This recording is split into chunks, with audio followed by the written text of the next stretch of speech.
ഈ സിനിമയുടെ പേര് പറയാൻ കുറച്ച് പാടാണ്, എന്നാലും കുഴപ്പമില്ല. അഞ്ചക്കള്ള കൊക്കാൻ അതെന്താന്നുള്ളത് ഞാൻ പിന്നെ പറഞ്ഞുതരാം. ആൻഡ് മൂവി എങ്ങനെ ഉണ്ടായെന്ന് ചോദിച്ചാൽ ഒരു അടിപൊളി പടമായിരുന്നു. എനിക്ക് ഒരുപാട് ഇഷ്ടപ്പെട്ടു. എനിക്ക് ഭയങ്കര മൂവി വർക്കൗട്ടായി. ആൻഡ് ആ ഒരു മൂവിയുടെ സ്റ്റാർട്ട് ചെയ്തുകൊണ്ട് എൻഡ് വരെ ഒരു വേറെ ലെവൽ ഓഫ് വൈബ് ആയിരുന്നു. ഒട്ടും പ്രതീക്ഷയില്ല ഈ ലെവൽ ഓഫ് വൈബ് അല്ലെങ്കിൽ ആ ഒരു എക്സ്പീരിയൻസ് ഒക്കെ ഒരു കിടിലമായിരിക്കും ഒരിക്കലും പ്രതീക്ഷയില്ല. ഒരു വൈബാണ്, അല്ലെങ്കിൽ മൊത്തത്തിൽ ഒരു 80s 90s സെറ്റപ്പിലുള്ള ഒരു സിനിമ അങ്ങനെയെന്ന് വിചാരിച്ചുള്ളൂ. പക്ഷെ നമ്മൾ ആ സിനിമ കണ്ടു കഴിയുമ്പോൾ അല്ലെങ്കിൽ ക്യാരക്ടേഴ്സ് ആയാലും അല്ലെങ്കിൽ ആ ഒരു ക്യാരക്ടേഴ്സിന്റെ പ്രസന്റേഷൻ ആയാലും എല്ലാം അടിപൊളിയായിരുന്നു. ആൻഡ് ആ ഒരു സിനിമയെ കുറിച്ച് ഡീറ്റെയിൽ ആയിട്ട് പറയുന്നതിന് മുമ്പ് എടുത്തു പറയേണ്ട കാര്യമാണ് ഈ ഒരു മൂവിയുടെ cinematographer, editor, music, art, colourist, ഇവർ ഇത്ര പേരുണ്ടല്ലോ വേറെ ലെവലായിരുന്നു. അതിൽ മ്യൂസിക് ഉണ്ട്, മണികണ്ഠൻ അയ്യപ്പ മാൻ, നിങ്ങൾ വേറെ ലെവലാണ്. അതായത് ഇപ്പൊ സുഷിൻ ശ്യാം ആയാലും അനിരുദ്ധ ആയാലും നമ്മൾ ഇവരൊക്കെയൊക്കെ മ്യൂസിക്കും ആ ഒരു തീം അല്ലെങ്കിൽ അവരുടെ ടോണൊക്കെ ഇടുമ്പോൾ ഫാൻ ബോയ് ആയിരിക്കുവാണ്. ഇനി അടുത്ത് സംസാരിക്കാൻ പോകുന്ന ഒരു പേരായിരിക്കും ഈ മണികണ്ഠൻ അയ്യപ്പ എന്ന് പറയുന്നത്. കാരണം ഈ ഒരു സിനിമയിൽ പുള്ളിക്കാരന്റെ ഒരു സോങ് ട്രാക്കും ആ ഒരു ബിജിഎമ്മും വേറെ ലെവലായിട്ട് വന്നു. ആ സ്റ്റാർട്ടിങ്ങോട് എൻഡ് വരെ ആ ഒരു സിനിമയുടെ മൊത്തത്തിലൊരു വൈബൊക്കെ പിടിച്ചു നിർത്തുന്ന ഈ ഒരു മ്യൂസിക് ആയിരുന്നു. ഇപ്പൊ പറയുകയാണെങ്കിൽ സിമ്പിൾ ആയിട്ട് ഒരു ഫ്ലാറ്റ് ആയിട്ട് വന്ന ഒരു സീനായിരിക്കും. ആ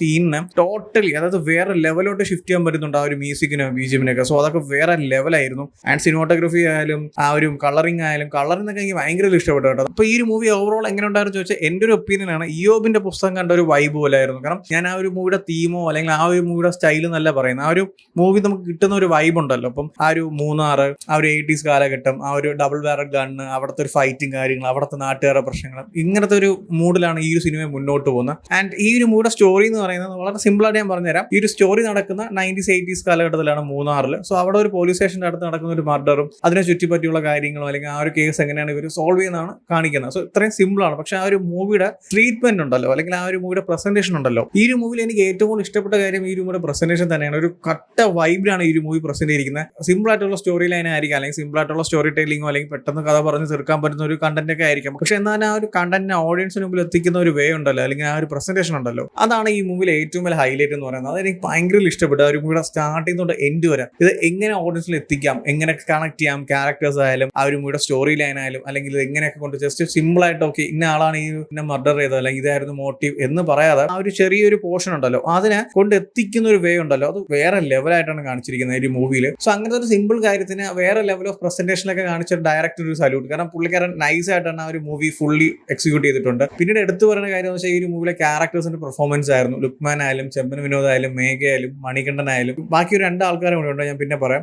അവർ കുറച്ച് സ്പെഷ്യലാണ്. സോ ഈ വന്നു പോകുന്ന എല്ലാ ക്യാരക്ടേഴ്സും അടിപൊളിയായിട്ടുണ്ട്. അവരുടെ ക്യാരക്ടർ എന്താണോ അല്ലെങ്കിൽ അവരുടെ ക്യാരക്ടർ സ്പേസ് എന്താണോ അതിന്റെ അകത്ത് പൊളിയായിട്ട് തന്നെ അവർ ചെയ്തിട്ടുണ്ട്. ആൻഡ് മണികണ്ഠൻ നമ്മൾ അധികം ഇപ്പോൾ കുറെ കാലമായിട്ട് സിനിമയിൽ കാണുന്നില്ല. ഇപ്പൊ ലാസ്റ്റ് ഒരു അമ്മയത്തിൽ വന്നായിരുന്നു, പിന്നീട് ചെറിയ ചെറിയ മൂവീസിലൊക്കെ വരുന്നുണ്ട്. പക്ഷെ ഇനി അങ്ങോട്ട് പുള്ളിക്കാരന്റെ ട്രാക്ക് മാറും. കാരണം ആ രീതിയിലുള്ള പെർഫോമൻസ് ആയിരുന്നു പുള്ളിക്കാരൻ. നമ്മൾ ആ ഒരു കമ്മട്ടി പടത്തിലൊക്കെ കണ്ട ഒരു വൈബ് ഉണ്ടല്ലോ, ആ ഒരു സെയിം സാധനം കൂടെ തിരിച്ചു കിട്ടിയിട്ടുണ്ട് ഈ ഒരു മൂവിയിൽ. ആൻഡ് എടുത്തു പറയേണ്ട 2 മച്ചാന്മാരാണ് ഈ സിനിമയിൽ. ഒന്ന് മെറിൻ ജോസും മറ്റൊന്ന് പ്രവീണും. എന്റെ പൊന്ന് മച്ചാന്മാരെ, നിങ്ങൾ വേറെ ലെവലായിരുന്നു. മെറിൻ ജോസ് നിങ്ങൾക്ക് എല്ലാം അറിയാം, അങ്കമാലിയിലുള്ളതാണ്. ആൻഡ് പ്രവീൺ എന്ന് പറയുന്നത് നിങ്ങൾക്ക് അറിയാം, ബാലന്റെ പ്രിസഖി എന്ന് പറഞ്ഞൊരു ആൽബം ഒക്കെ ഉണ്ടായിരുന്നു. സോ അതിലെ പുള്ളിക്കാരനാണ്. ആൻഡ് ഈ 2 പേരും വേറെ ലെവൽ ഓഫ് വൈബ് ആയിരുന്നു. ഒരു RX-100 ബൈക്കും പിന്നെ അവര് തമ്മിലുള്ള ഒരു എന്ത് പറയാ ഒരു ചിൽ മൂഡും.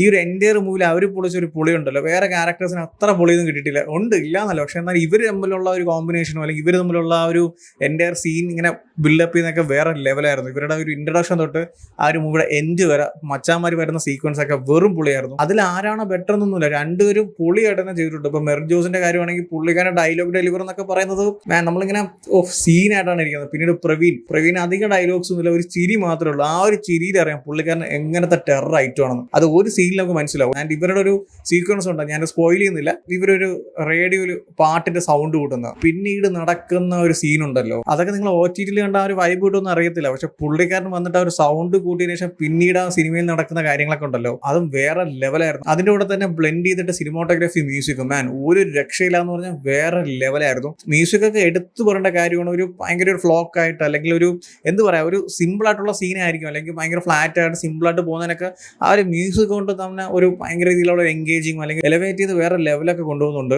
പിന്നീട് ചെമ്പൻ ആൻഡ് ലുക്മാൻ, ഇവർ 2 പേരും അടിപൊളിയായിരുന്നു. ഇവരുടെ കോമ്പിനേഷൻസും അല്ലെങ്കിൽ അവരുടെ ക്യാരക്ടേഴ്സ് ഒക്കെ നൈസ് ആയിരുന്നു. ലുക്മാനേക്കാളും കുറച്ചും കൂടി ആ ഒരു ക്യാരക്ടർ ക്യാരക്ടർ സ്പേസ് ഉണ്ടായിരുന്ന ചെമ്പൻ വിനോദനായിരുന്നു. ആ ഒരു ക്യാരക്ടറിനെ പുള്ളിക്കാരൻ അടിപൊളിയായിട്ടാണ് ചെയ്തിട്ടുണ്ട്. ആൻഡ് ലുക്മാൻ ഓൾസോ ലൈക്ക് നമ്മൾ തല്ലുമാലയിലൊക്കെ കണ്ട ഒരു ജംഷി ആ ഒരു ക്യാരക്ടർ ഒന്നും അല്ല, പുള്ളിക്കാരൻ കുറച്ച് സൈലന്റ് ഒക്കെയാണ്, പക്ഷെ എന്നാലും അടിപൊളിയായിട്ട് തന്നെ ക്യാരക്ടർ ചെയ്തിട്ടുണ്ട്. ആൻഡ് ഇതിൽ എനിക്ക് ഏറ്റവും ഇഷ്ടപ്പെട്ടത് നമ്മുടെ കുട്ടിക്കാലത്ത് കേൾക്കുന്ന ഒരുപാട് കഥകളുണ്ടല്ലോ, മറ്റേ ആൾ വന്ന് പിടിച്ചുകൊണ്ടുപോകും, ഒരു രാത്രി ആൾ വരും, പല പല പേരുകൾ അറിയാം. അതുപോലെയാണ് ഈ കൊക്കാൻ എന്ന് പറഞ്ഞ ഇപ്പം 5 കള്ള കൊക്കാൻ എന്ന് പറയുന്ന ഈ ഒരു ടൈറ്റിൽ വരുന്നത്. ഇത് സ്പോയിലർ ഒന്നും അല്ല, ജസ്റ്റ് ആ സിനിമയിൽ പറയുന്ന കാര്യമാണ് ഞാൻ പറയുന്നത്. സോ ഇങ്ങനത്തെ കാര്യങ്ങളൊക്കെ കുട്ടികളോട് കൊച്ചിലെ പറഞ്ഞ് അല്ലെങ്കിൽ അവരുടെ മനസ്സിൽ ഇങ്ങനെ ഒരു പേടി ഉണ്ടാക്കി, ഇന്ന ആള് വരും, ഉറങ്ങിയില്ലെങ്കിൽ ഇന്ന ആള് വരും, കഴിച്ചില്ലെങ്കിൽ ഇന്ന ആള് വരും എന്നൊക്കെ പറഞ്ഞ് പേടിപ്പെടുത്തിയ ഒരു ചൈൽഡ്ഹുഡ് ട്രോമ ഉണ്ടല്ലോ, അത് എങ്ങനെയാണ് ഒരാൾ വളരുമ്പോൾ അയാളുടെ ആ ട്രോമയും വളർന്ന് അത് ഏത് രീതിയിലാണ് പോകണമെന്നൊക്കെ ഒരു സിനിമയിൽ സംസാരിക്കുന്നുണ്ട്. സോ അതൊക്കെ എനിക്ക് ഭയങ്കര രീതിയിൽ ഇഷ്ടപ്പെട്ടു. അതായത് ഒരു എക്സ്പ്ലെയിൻ ചെയ്ത് ഭയങ്കര രീതിയിൽ ഡീറ്റെയിൽ ആയിട്ട് കാണിച്ച് ഭയങ്കര വെറുപ്പിക്കില്ല അങ്ങനെയൊന്നുമല്ല, പക്ഷെ ആ ഒരു കാര്യം എങ്ങനെയായിരിക്കും എന്ന് വളരെ മൈന്യൂട്ടായിട്ട് ഇതിൽ സംസാരിക്കുന്നുണ്ട്. സോ അതൊക്കെ എനിക്ക് ഭയങ്കര രീതിയിൽ ഇഷ്ടപ്പെട്ടു. സോ ഈ ഒരു മൂവിയുടെ സ്റ്റാർട്ടിംഗ് തൊട്ട് എൻഡ് വരെ ആ മൂവി വേറെ വൈബിലാണ് പ്രസന്റ് ചെയ്തിരിക്കുന്നത്. ആ ഒരു സ്റ്റോറി പ്രസന്റേഷൻ മാത്രമല്ല ഞാൻ പറയുന്നത്, സിനിമാറ്റോഗ്രഫി ആയാലും മ്യൂസിക് ആയാലും കളറിംഗ് ആയാലും എഡിറ്റിംഗ് ആയാലും ആർട്ട് വർക്ക് ആയാലും